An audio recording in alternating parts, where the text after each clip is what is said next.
Hi, I'm Kevin Eikenberry, and I'm here to help you reach your potential as a leader and a human being. Welcome to Remarkable TV. Today, we're going to talk about Finding Waldo and what that has to do with you reaching your goals. Are you ready? Let's get started. You know Waldo, right? From the posters and the video games and the books. Well, English illustrator Martin Handford created Waldo originally for children's books, where he painted a picture, drew a picture of Waldo, put him in a scene with hundreds of other items, and the goal was for children to find him amongst the other people and situations. Now, it's going to be pretty hard to find Waldo if you've ever done this. It's pretty hard to find him. But if you don't know what Waldo looks like, it'll be impossible to find him. And yet that's what teams and organizations and individuals are doing all day long. They're working hard. They think they're moving in the right direction, but they don't really know what they're trying to find. And if they don't know what they're going to try to find, they're not going to find it. Which takes us back to Waldo, and you can see a picture of Waldo right now. See, here's the thing. It's not enough to be looking for a guy who's tall, or a guy who's skinny, or a guy who's wearing a hat. The only way you're going to find Waldo is if you know it's a tall, skinny guy with a cane, red and white striped shirt, hat, blue pants, and until you know all of that, you're not going to find Waldo. In all of those pictures, there's a lot of people who look a little bit like Waldo, a lot like Waldo, have a lot of Waldo-like characteristics, and yet aren't Waldo. And isn't that the way it is with our goals too? If we don't know what they are exactly, if we don't know how to find them exactly, we're not going to find them, or we're going to be diverted from the true goal. Our goals need to be as clear, as defined, and as specific as Waldo. And when they are, our chances of finding him go way, way up. It reminds me of a time several years ago when I was looking for a new assistant. Now this is a long time ago when the Kevin Eikenberry Group was Kevin, and I had an assistant for a while that worked for me part-time, and she had gone off to graduate school, so I was in need for a new person to be of help.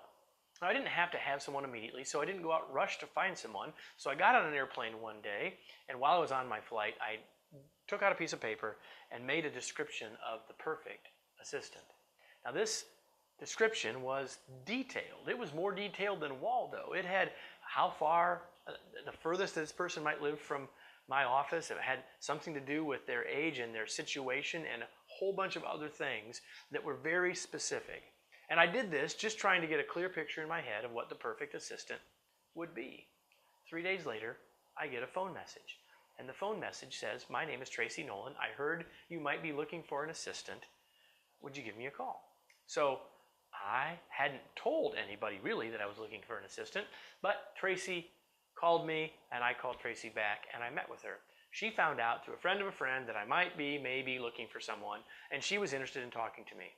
After sitting down with Tracy, I was able to find out that she was 98%, literally, of the stuff on my description was Tracy. It was like I'd drawn a picture of Tracy and put it on the page. Tracy worked for me as long as she lived in Indianapolis. She worked for me for a while after she left Indianapolis, and her life situation changed. Had that not changed, I'd bet that Tracy Nolan would still be on my team. Now, why do I tell you all that? Because the reality is that if we don't make our goals crystal clear, if we can't make them as clear as looking for Waldo, our chances of achieving them go down drastically. And with that, it leads us to today's tweet. Develop a vivid picture of your goals. If you don't know what Waldo looks like, how will you find him? We set goals because we want to get them. And as leaders, we're setting goals not just for ourselves, but for our teams and in collaboration with others. So our ability and the need for us to set crystal clear and specific goals is extremely valuable. And so if you've gotten value out of this 3 or 4 minute long video, and I hope you have, I know that you get a lot more value from the teleseminar that I recently did, the 60 minutes long, with this long title. The title is Go Beyond Goal Setting and Stop the Ridiculous Cycle of Simply Setting Goals Without Achieving Them. As the title says, in that 60-minute call, I give you tons of practical solutions to move past just setting clear goals, but all the things we need to do to achieve those goals. I hope that you will join me for that. Now, here's the thing. We did this call live. People paid us to be on it, and we made a recording, and the recording is now available for $149. But because you watched this video and because you are a viewer of Remarkable TV, I want to give you a discount. So there's a button below, and when you click on that button, when you get through to make your purchase, you're not going to pay $149. You're going to pay $99 or a 33% discount. And the way to get that discount is by using this code, RTV99. So you click on the button below, gives you all the details about the teleseminar, and when you buy your copy, use the code RTV99 to get that 33% discount. Hope you enjoyed this episode, and I look forward to joining you on the next episode of Remarkable TV.